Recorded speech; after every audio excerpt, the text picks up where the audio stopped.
নমস্কাৰ, মই গণেশ দত্ত। মই বৰ্তমান আছোঁ মঙলদৈ মিলনপুৰত ডক্টৰ হিৰণ্য কুমাৰ নাথৰ বাসগৃহত। এয়া মোৰ লগত আছে হিৰণ্য কুমাৰ নাথৰ মাতৃ গোলাপী নাথ। তেওঁ এগৰাকী শিক্ষয়িত্ৰী আছিলে, অৱসৰ গ্ৰহণ কৰিছে। তেওঁ অৱসৰ গ্ৰহণ কৰিছে আউলচঙা বইনাওজা প্ৰাথমিক বিদ্যালয়ৰ পৰা। প্ৰথমতে স্ক্ৰীণত দেখিলে সেইজনে হৈছে ডক্টৰ হিৰণ্য কুমাৰ নাথ। তেখেতৰ শেহতীয়াভাৱে এক বিৰল সন্মান লাভ কৰিছে।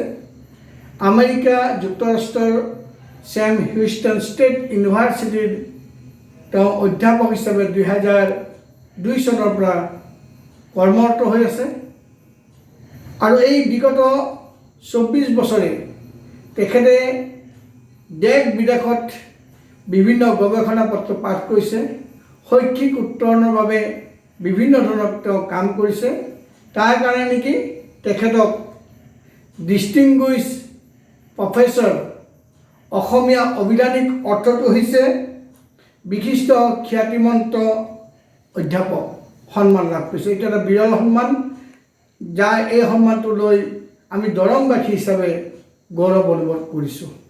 আমাৰ মাজত আছে তেখেতৰ মাতৃ গোলাপী নাথৰ। এই সাফল্যত আপোনাৰ কেনেকুৱা লাগিছে?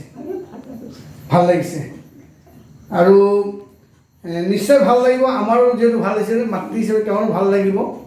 আৰু এটা কথা আমি উনুকিয়াই দিওঁ, যদিও ডক্টৰ হিৰণ্য কুমাৰ নাথ আমেৰিকাত অধ্যাপনা কৰে, তেখেতে কিন্তু বছৰত কমেও 3 বাৰ এই মাতৃ, তেখেতৰ ভগ্নী, তেখেতৰ গাঁৱৰ ৰাইজ বা মঙলদৈবাসী ৰাইজক শুভাকাংক্ষীসকল লগ ধৰিবৰ কাৰণে বছৰত কমেও 3 বাৰ অসমলৈ আহে।